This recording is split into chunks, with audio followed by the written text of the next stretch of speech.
Hey, what's up guys? Big day for Apple today where they announced the new iPhone XS Max, the iPhone XR, and then of course the iPhone XS, amongst other things. But in this video, the point is, I actually want to make it very simple for you guys to decide which device to buy. There are so many and there's a lot of information out there, so I want to narrow it down to what's different and what actually matters when considering, between all these devices. So the iPhone XR is a cheaper version, but it might not necessarily be worth going down, saving $250, but sacrificing a lot of features. So that's why I want to bring it to light, talk about all those differences, even some that Apple didn't even mention at their event.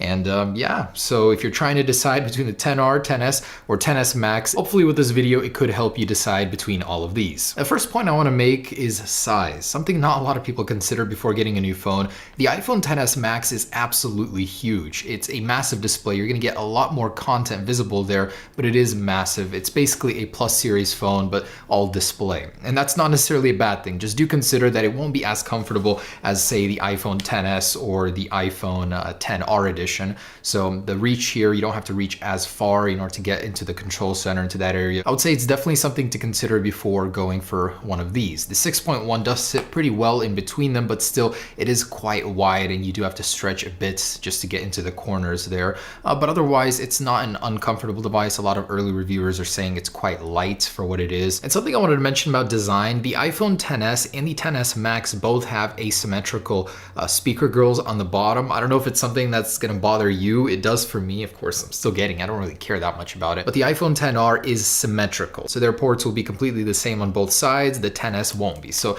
very interesting design change. We don't know why they did that, but there is an antenna band in the place there. So it could be something to do with the modem setup or something like that. Okay, so let's start with displays. The thing that we're going to be interacting with the most on these devices. So obviously with the XS and the XS Max, you do have a couple different choices, smaller or larger. And with the iPhone XR, it goes smack dab in the middle at 6.1 inches. Size is size, that's your preference, but the technology behind the display is massively different. Here we've got, as Apple calls it, a liquid retina. This is a super retina. Now Apple's made some improvements to that, so the contrast ratio is better, the dynamic range is improved, so the display is really, really great. It supports HDR, this one does not, and the pixel density is a lot sharper. So it's got a 458 pixel density. This one has a 326, which is a 720p display stretched across 6.1 inches. It's not going to be anywhere near as sharp as the XS models. So that for me is a big no. I would rather pay the extra $250 and get a much better display. This is the number one thing you're going to be interacting with on a daily. Just do remember that. But for some people, it really doesn't matter. It's all about your priorities. The one thing that sucks though about the iPhone XR is the amount of bezels on the side. And this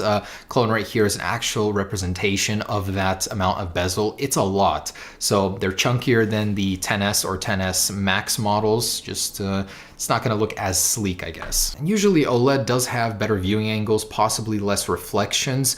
Brightness wise, they're the same, but it's still going to be the best LCD ever made. It's just not as good as an organic LED display. Oh, and get this, Apple has completely removed 3D touch from the iPhone XR, so no longer are you going to get that pressure sensitive display. They've replaced it with something called the haptic touch, where if you hold something, it responds with a haptic movement using the Taptic engine. It's going to feel similar, but it won't be the same functionality. So if you guys use 3D touch on a daily, if you love it, you won't be getting it on the XR, at least not in the same capacity. And materials. So the iPhone XR has an aluminum border, aluminum 7000 series to be exact. It's very durable, but not as durable as stainless steel. I mean, this is a solid metal. It's going to deform less during drops. In my experience, it's a lot harder to actually gouge and stuff like that, but it's not that big of a difference. They still feel very premium, glass and metal everywhere basically. Durability wise, I believe these both have the world's strongest glass, as Apple said, and this one though is not as resistant in the water. It has an IP67 rating, whereas this one has an IP68 rating. That's 2 meters underwater for 30 minutes. This can only be 1 meter. So this is going to be a lot more resistant in pools. If you're going to be around water, salt water. Apple said they tested it in salt water. They almost encouraged you to be able to take it into the pool and use it in there with no worries. They said they tested it in wine and beer and everything. So if you're worried about that, if you possibly want to use your iPhone underwater, the XS models are going to be the one you want to go for. And colors. So the XS and XS Max, you have 3 selections, gold, silver, and space gray. On this one, you have way more colors to choose from. You got the white, the blue, the black, yellow, coral, and a real product red version, which actually looks really, really nice. So if you wanted that stylish look, have the option to choose between colors, the XR is the only one that really provides you with that. But the gold, Apple says, is probably their best looking color yet. Moving on to the cameras. So the cool thing about the iPhone XR is that it actually has the same camera as the iPhone XS models, the wide angle lens, but not the other one. So it's a single version of the dual lens camera, and that means you get very similar functionality, but not quite the same. You're missing optical zoom, the 2x zoom. Digital zoom only goes up to 5 times instead of 10 times on the XS, and you get 2 less portrait lighting effects versus the iPhone XS. It has a little bit more functionality there. Cool thing is though, it's the same aperture, same exact camera lens, just without the second one below it. So you're really not going to be missing out on much, but for low light, for zooming in on stuff, for video in general, this one will be a little bit better still. And the portrait lighting uses real depth instead of calculating it using digital algorithms, as Apple said. So overall, the camera will be better on the iPhone XS, but not greatly over the iPhone XR. And I'll have to test it, of course, in this channel. And something Apple didn't mention is that the iPhone XR has a lower class modem versus the XS. The XS will be capable of gigabit LTE downloads. This one stays at 600, so it doesn't have the newest modem technology. Okay, so as for physical differences, that's just about it between these models, the XR and XS. Between the XS and XS Max, I just wanted to point out, it mostly comes down to size preference. Do you want a smaller device or larger one? The difference between them is very, very minimal. It's just a little bit more battery life. You get an extra hour of battery life usage and a larger display. If you want to pay an extra $100 for that, be my guest if you want the larger size. But other than that, like in previous years, between the Plus and the non-Plus models, there used to be a lot of differences. Camera mainly, a screen. Now that is no longer the difference. It's just a larger display and a 1 hour longer battery life. So about the price, honestly, when Apple announced the pricing, I was like, wow, that's a bit steep. For the XS, it remains at $1,000 and the XS Max at $1,100 or $1,099, and the iPhone XR starts at $749. I think that's $50 to $100 overpriced of what it should be for what it offers, but at the same time, this thing shares so many similarities with the XS. It shares the same processor, the same internals mostly, as most of the camera and functionality in general has Face ID. The overall display is very, very similar looking, although it is an LCD, but Apple really loaded this thing up with most of what made the iPhone X great and improved upon it. So you're not really getting shortchanged, but at $750, honestly,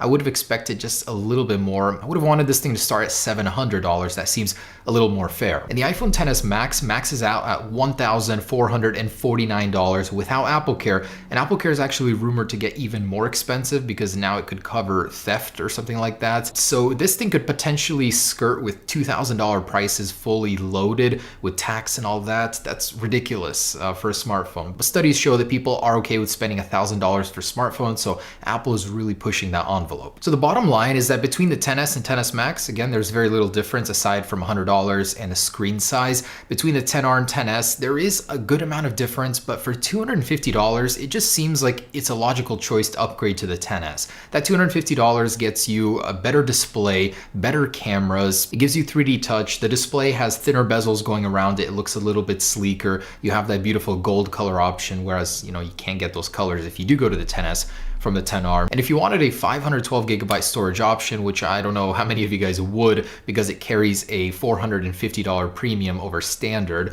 but you can get that on the XS models, not here. This one only has 3 storage capacities up to 256 gigabytes. So if you were leaning towards the iPhone XR, the main advantages it has is that size. Just it's right in the middle between the XS Max and the XS, so it's a great happy medium. You're definitely getting more display than you would on a Plus series. You do have all of those color options. Also a weird thing, but I do like that the bottom is symmetrical. It's just a very complete all-around great evolution from the iPhone 8 design, so it's going to be a winner. It doesn't have the best specs everywhere, but I love that Apple gave it most of all of the good things that the iPhone XS has, such as the processor, one of its cameras at least. I'm sure it has very great speakers on its own. They didn't really elaborate if it has the new ones from the XS or not. And hey, who doesn't like saving $250? For $250, you can do a lot with that money, but for me, that $250 is better spent placing it into a XS Max with all those great features. So that's my opinion. I personally would not get this thing, but if $250 makes that big of a difference for you and this checks all the boxes of what you wanted from an iPhone, certainly go for it. It's honestly very capable. It's a very good size. You get more screen and it costs less than the iPhone 8 Plus did when it was released. So not bad at all, honestly. Between these guys, I'm definitely going for the XS Max, but whatever meets your needs is what you should go for. But hopefully this video helped make it a little bit more clear. They are more similar than they are different, but there are those key little things that really make the difference between these, mostly the display and the cameras. All right, guys, there it is. Thanks for watching. Hopefully I made your decision just a little bit easier. Peace.